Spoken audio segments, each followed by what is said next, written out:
আগামী ত্রয়োদশ জাতীয় সংসদ নির্বাচনকে সামনে রেখে প্রস্তুতি শুরু করেছে রাজনৈতিক দলগুলো। এরই অংশ হিসেবে জয়পুরহাটের পাঁচবিবি উপজেলা কৃষক দলের আয়োজনে একটি নির্বাচনী মতবিনিময় সভা অনুষ্ঠিত হয়েছে। পৌর কমিউনিটি সেন্টারে আয়োজিত এই সভায় প্রধান অতিথি হিসেবে উপস্থিত ছিলেন জেলা বিএনপির শীর্ষ নেতৃত্ব। সভায় নির্বাচন কেন্দ্রিক আলোচনা ও তৃণমূলের নেতাকর্মীদের সঙ্গে মতবিনিময় করা হয়। উপস্থিত ছিলেন বিএনপি ও এর অঙ্গ সংগঠনের জেলা ও উপজেলা পর্যায়ের নেতৃবৃন্দ।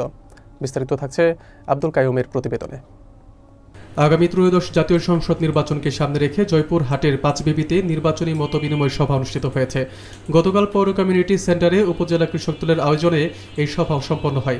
উপজেলা কৃষক দলের আহ্বায়ক সাবেক ইউপি সদস্য রাহিদ হোসেনের সভাপতিত্বে অনুষ্ঠিত সভায় সঞ্চালকের দায়িত্ব পালন করেন উপজেলা কৃষক দলের সদস্য সচিব মামুন দেওয়ান।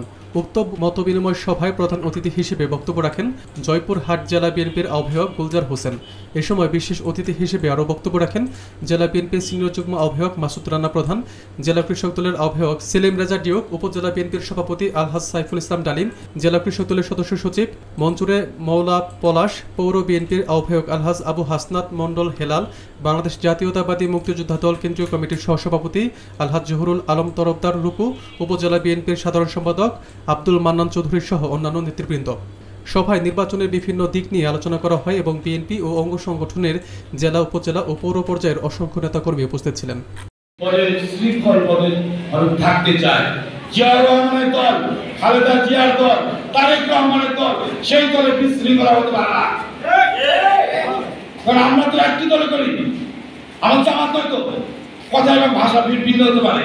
তা আমরা সকলকে অনুরোধ করবো আগামী দিনে যে তারা আমাদের দিক নির্দেশনা দেবে সেইভাবে ঘরে ঘরে গিয়ে আমরা ভোট আনবো। সকলকে ধন্যবাদ, সকলের সুস্বাস্থ্য কামনা করে বিদায় দিচ্ছি। বিএনপির বিরুদ্ধে, জিয়া পরিবারের বিরুদ্ধে, তারেক রহমানের বিরুদ্ধে দেশের নির্বাচন নিয়ে ষড়যন্ত্র করছে। তাই কৃষক সমাজ প্রান্তিক লেভেলে কাজ করে, কৃষক সমাজ প্রান্তিক লেভেলে কাজ করে। আমাদের সেলিমদের নিয়োগ এবং কাজী মঞ্জুরের মামলা প্রবাস জয়পুরহাট কৃষক দলের দায়িত্ব নেওয়ার পূর্বে দীর্ঘ 19 বছর জয়পুরহাটের কৃষক দলের কোনো সাংগঠনিক কাঠামো ছিল না। শুধু সন্তান, অমুক সভাপতি, প্রমুখ সেক্রেটারি, তাদের কোনো কার্যক্রম আমরা দেখতে পারিনি। সহ আমরা বসে সেলিমদের ডিউটি আমরা অনুরোধ করেছি আপনাকে কৃষক দলের দায়িত্ব নিতে হবে এবং আমরা অনুরোধ করেছি কাজী মঞ্জুরের মামলা পলাশকে দায়িত্ব নিতে হবে।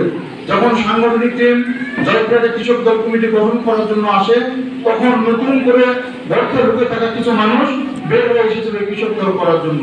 তারেক রহমান সাহেব তাকে উপস্থাপন করেছে এই কারণে কৃষক দল দরকার, এই কৃষক দল দায়িত্ব নিলে জয়পুরহাটের মাটি কৃষক দলের উপর ভূমিতে পরিণত হবে।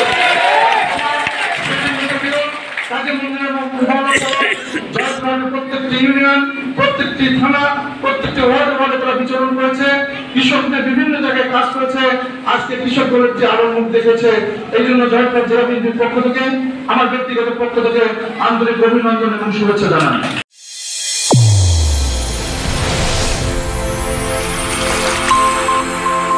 চ্যানেল A1 হৃদয়ের স্পন্দন।